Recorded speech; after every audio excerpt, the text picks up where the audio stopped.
கரெக்டாக சொல்லு. வாழை நம்ம மாரி செல்வராஜ் படம். ஸோ ஜென்ரலாகவே அவர் படங்கள் எல்லாம் ரொம்ப இன்ட்ரெஸ்டிங்காக இருக்கும், எனக்கு பிடிக்கும்.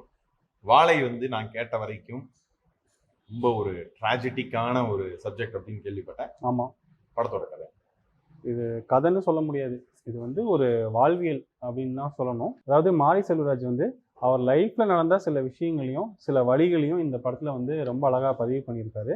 இந்த படம் எந்த மாதிரியான ஒரு வாழ்வியல்னு பார்த்தீங்கன்னா, ஒரு சின்ன கிராமம், அவங்களுக்கு வந்து இந்த வாழைத்தோப்புக்கு வந்து வேலைக்கு போகிறது தான் ஒரு தொழிலே. அதை விட்டால் பெரிய தொழில் எதுவும் கிடையாது.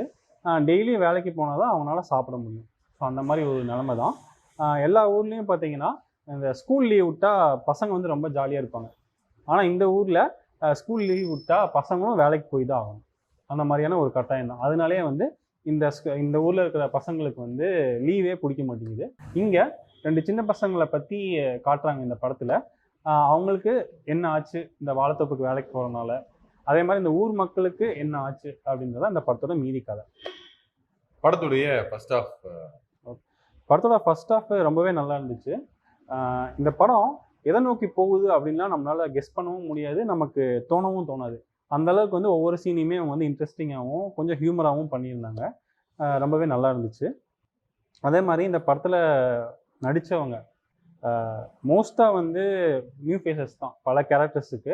எல்லாருமே அந்தந்த ஊர்லேயே இருந்த மாதிரி தான் இருந்தாங்க.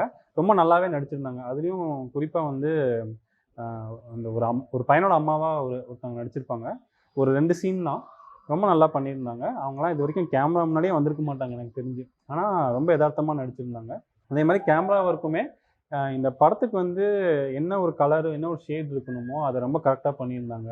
அண்ட் மியூசிக் கூட சந்தோஷ் நாராயணன் ரொம்ப சிறப்பாக இந்த கதைக்கு என்ன தேவையோ அதை பண்ணியிருந்தார்.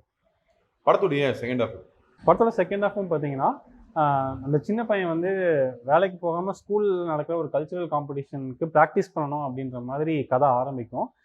எப்படி வந்து ஒரு பொருளாதார சூழ்நிலை வந்து அந்த சின்ன பையனோட கனவை வந்து நசுக்குது அப்படின்ற மாதிரி கதை ஆரம்பிக்கும். நமக்கும் வந்து இந்த கதை இப்படி தான் போய் முடியும் அப்படின்னு எந்த ஒரு ஐடியாவுமே இருக்காது. ஆனால் கிளைமேக்ஸ் பார்த்தீங்கன்னா நம்மளை வந்து ரொம்ப டிஸ்டர்ப் பண்ணிடும்.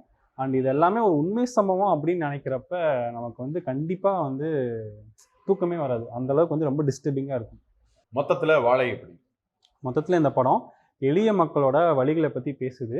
எப்படியெல்லாம் அவங்களோட உரிமைகள் மறுக்கப்படுது, அவங்களோட உரிமைகளை அவங்க கேட்குறதே வந்து பிச்சை கேட்குற மாதிரி தான் கேட்குற சூழலில் அவங்க இருக்காங்க அப்படின்றதெல்லாம் இந்த படத்தில் மாரி செல்வராஜ் வந்து ரொம்ப யதார்த்தமாக சொல்லியிருக்கிறாரு. அதாவது ஓப்பன் மைண்டடாக இருக்கவங்களுக்கு, இந்த மாதிரியான சோஷியல் கன்ஸ்ட்ரக்ட் இருக்கக்கூடாது அப்படின்ற எண்ணம் இருக்கவங்களுக்கு இந்த படம் என்ன சொல்லுது, எதை பேசுது அப்படிங்கிறது தெரியும். இல்லை கர்மாவால தான் இவங்கெல்லாம் இப்படி இருக்காங்க அப்படிங்கிற எண்ணத்தில் யாராவது இருந்தாங்கன்னா அவங்களுக்கு நான் சொல்கிற விஷயம் ஒன்றே ஒன்று தான், கர்மா இஸ் அ பூமரங்.